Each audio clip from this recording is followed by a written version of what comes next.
Hi everyone, তোমরা সবাই কেমন আছো? আশা করি তোমরা খুব খুব ভালো আছো। তো একটু আস্তে আস্তে কথা বলছি, কেননা মাম্মামকে এই সবে ঘুম পাড়ালাম। মানে সকাল থেকে এত দুষ্টু করছে, কত কষ্ট করে যে ঘুম পাড়িয়েছে তোমাদেরকে কি বলবো গাইস। আর আমি বাড়িতে ছিলাম না, এই সবে বাড়িতে এসছি 1টার দিকে, 1:20 বাড়িতে এসছি। আর এখন বাজে 3:20। যেহেতু আজকে আমাদের ক্যাম্প ছিল, তো ক্যাম্পে গেছিলাম। যেহেতু কালকে আমাদের ক্যাম্প কালকে ছিল, তো কালকে যেহেতু সরকারি ছুটি ছিল, তো তার জন্য সেই ক্যাম্প আজকে করা হয়েছে। আমাদের ওপর মহল থেকেই বলে দিয়েছিল আজকে করতে, তো আজকে আমাদের করা হয়েছে।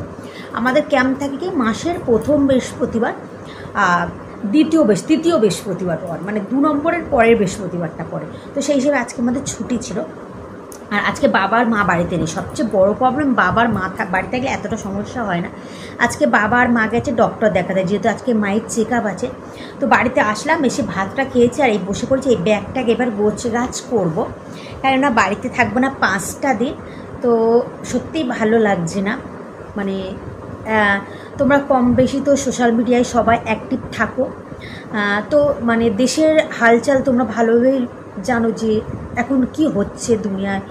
মানে আর আমার শাশুড়ি মায়ের আরজি কলে দেখানোর কথা ছিল, কিন্তু তোমরা ভালোভাবেই জানো আরজি কলে কী হচ্ছে, কি অবস্থা এখন। মানে আরজি কল ওই হসপিটালটা নাম শুনলে আমাদের গায়ের কাঁটা শিগড়ে ওঠে, ভয়ে ঠকঠক করে কাঁপনি, এমন একটা দৃশ্য। তো মানে ওসব কথা বলতে চাইছি না। ওসব কথা আমরা যত মানে না বলবো ততই ভালো, কেন আমরা যেটুকু সোশ্যাল মিডিয়া থেকে দেখেছি। আর তো ছাড়ো, মানে এইসব মানে সোশ্যাল মিডিয়া খুললেই চোখ দিয়ে জাস্ট জল আসছে, গায়ের পশম মানে খাড়া হয়ে উঠছে ভয়েতে। তো যাই হোক, আবার আমাদের ট্রেনিং পড়েছে, তো ট্রেনিংয়ে বার হয়ে যেতে হবে। এবার ফের একটা সপ্তাহ আর ভালো লাগছে না, কেননা মাম্মামকে রেখে বাড়ির থেকে রেখে যাচ্ছি। সবচেয়ে বড় এটাই আমার বড় কষ্ট হচ্ছে, কেননা একটা মাই জানে, ওই বললাম না যার সন্তান গেছে একমাত্র সেই জানে, আর আদার্স কেউ কিন্তু জানবে না। একটা সন্তানকে জন্ম দিতে একটা নারী জানে যে কতটা কষ্ট। সেই সন্তান যখন চলে যায় তখন সেই মাই জানে। তো মেয়েকে রেখে আমি যাব, মানে খুব কষ্ট হচ্ছে যে ওকে একটা দিন ওর হাসি না দেখলে, 1 সেকেন্ড ওর মুখের ওই হাসি, ওর কথা, আর এখন মাম্মাম করে তো ডাকা শুনেছে, আরও কষ্ট হচ্ছে গাইস। ওই যে ঘুমি থেকে উঠে মাম্মাম মাম্মাম, মানে আমি যদি ওর দিকে পিছন দিয়ে ওই দিকে শুই, ওর পাপাও যদি ও ঘুম থেকে উঠে আমাকে ডাকবে মাম্মাম মাম্মাম, ওর পাপাকে ডাকবে পাপা। তো এগুলো খুব মিস করবো। প্রথমত ওকে ছেড়ে যে কী করে যাব সেটাই আমি মানে আর সত্যি ভালো লাগছে না। কিন্তু আমার শাশুড়ি মায়ের তো খুব শরীর খারাপ, যেহেতু পৈলানে আমরা 15 দিন ছিলাম, পৈলানে ভাড়া বাড়িতে ছিলাম। তো এখন তো আমার শাশুড়ি মাই অসুস্থ, কাকে নিয়ে যাব? তো মা বলছে এবারে রেখে যেতে, তো মাম্মামকে রেখেই যাব। মানে খুব কষ্ট যে ওকে ছেড়ে আমি 1 সেকেন্ড, মানে আজ সত্যি কথা বলতে ওকে ছেড়ে আমি রাতে ঘুমাতেই পারি না। ওকে না জড়িয়ে বুকের উপরে না নিলে না গাইস আমার ঘুমই হয় না। তো যাই হোক, সত্যি খুব কষ্ট হচ্ছে। তো এই ব্যাগটা গোছাতে বসলাম, যেহেতু কালকের একদম টাইম নেই হাতে। একটা এই রাতের টাইম ছিল, আবার রাত্রিবেলা কি জানো তো, মা তো বাড়ি থাকবে না, রাতে রান্না টান্না সব কিছু আছে, একা সামলাতে পারবো না। তো তার জন্য ভাবলাম না আমি একটু গুছিয়ে নিই, গুছিয়ে নিয়ে একটু শোবো, শরীরটাও ভালো লাগছে না। এই 2টো নাইটি নিয়েছি। আগে বইগুলো গুছিয়ে নিই। এই যে পোলিও কার্ডটা নিয়ে যেতে বলেছে। আর আমাদের এটা হলো 2nd রাউন্ড। তো 1st রাউন্ডে আমাদের হাফ পড়ানো হয়েছিল। এই যে আমি পেজ মুড়ে রেখেছিলাম, দেখতে পাচ্ছ এই যে পেজ, এটা 1st রাউন্ড অবধি এটা পড়ানো হয়েছে এই পেজ। আর 2nd রাউন্ড এইটা পুরো পড়াটা, এটা 2nd রাউন্ড। তো এই বই নিয়ে যেতে বলেছে, এই যে জীবনদায়ী দক্ষতা বই, এই বইটা নিয়ে যেতে বলেছে। পোলিও কার্ড নিয়ে যেতে বলেছে, যেহেতু পোলিও কার্ডে কীভাবে লিখতে হয় আমরা তো এখন জানি না, যেহেতু নতুন। তো আমি কিন্তু একটু আস্তে কথা বলছি, তোমরা একটু ম্যানেজ করে নিও। আর Aadhaar card, I card, voter card এগুলো নিয়ে যেতে বলেছে। এই যে সব এখানে রিলিজ অর্ডারও আছে, সব কিছু আমি একটাই গুছিয়ে নিয়েছি। এটা ওখানে লাগবে, চলো গুছিয়ে নিই। একটা গামছা নিয়েছি।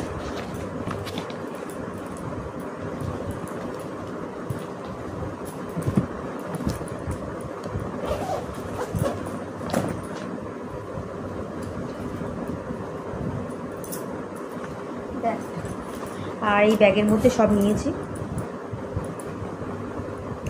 ব্রাউজ নিয়েছি,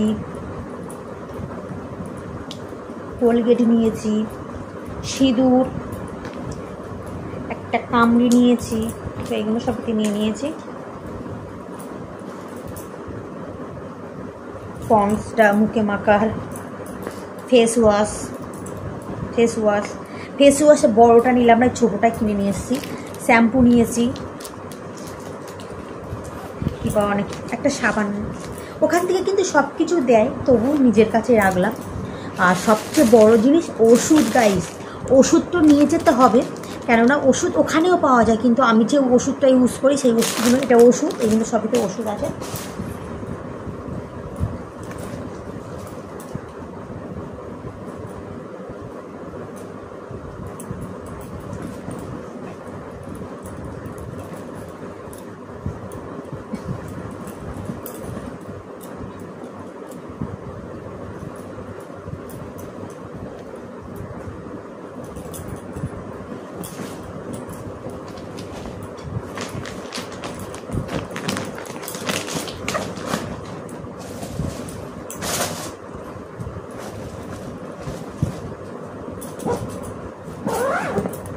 তো আমার ব্যাগ গোছানো কমপ্লিট।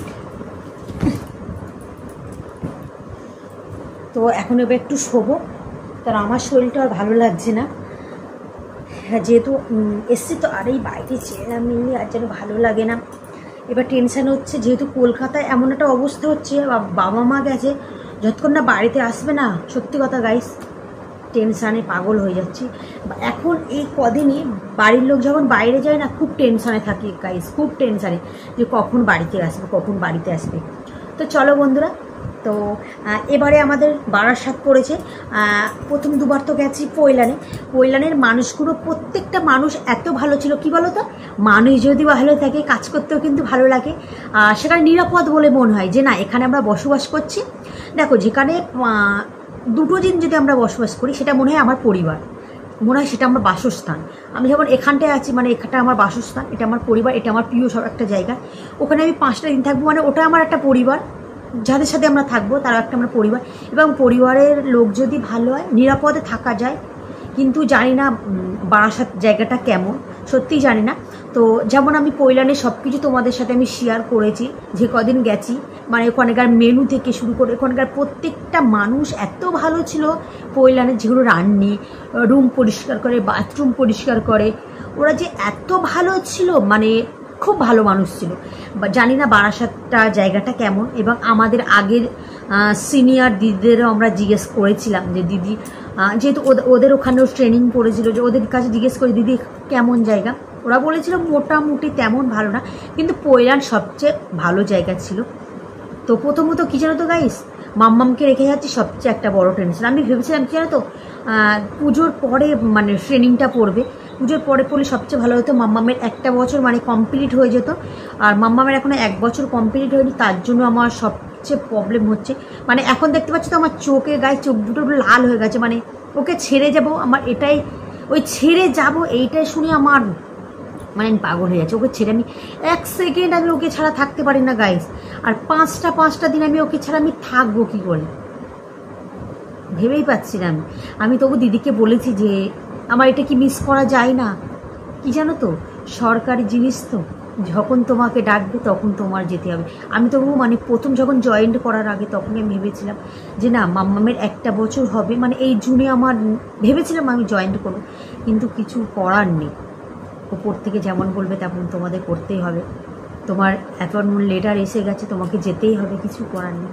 কি জানো তো, আমি ধরো গেলাম না, কিন্তু তোমাকে আবার যেতে হবে। এবার কাদের সাথে পড়ে এটা তো, যেমন আমাদের এবারে পড়েছি,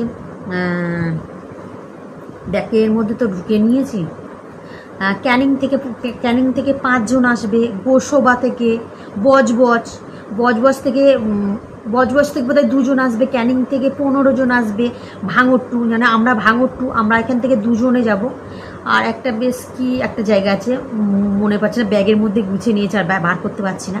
তো যাই হোক গাইস, মানে তোমরাও পে করো যেন ভালো ভালো বাড়িতে আসি, এটাই। কেন শহর গ্রামের যা হালচাল এখন হচ্ছে, প্রত্যেকটা জায়গায় এখন যা হচ্ছে, সেই ভয়ে তো আমরা আতঙ্কেই আছি। তো সেই ভয় লাগছে। তো ভালো ভালোই বাড়িতে চলে আসি, এটাই তোমরা আশীর্বাদ করো। আর ওখানে যদি ফোন অ্যালাউ থাকে আমি সব কিছু তোমাদের সাথে শেয়ার করব, যেমন পৈলানে শেয়ার করেছিলাম, বাট এখানেও তোমাদের সাথে শেয়ার করব। তো চলো বন্ধুরা, আজকের মতো টাটা, বাই বাই। ভালো থাকলে অবশ্যই লাইক কমেন্ট করো, আর যারা আমার ভিডিওটি দেখছে এখনও সাবস্ক্রাইব করছো না, প্লিজ বন্ধুরা সাবস্ক্রাইব করে দিও। তো চলো, ইমোশানে কি বলছি, মেন কথা কি জানো, টেনশান মাথার মধ্যে, টেনশান জিনিসটা এমন একটা মানুষ অসুস্থ করে দেয় কিন্তু টেনশান। তো চলো আজকের মতো টাটা, বাই বাই। তোমরা ভালো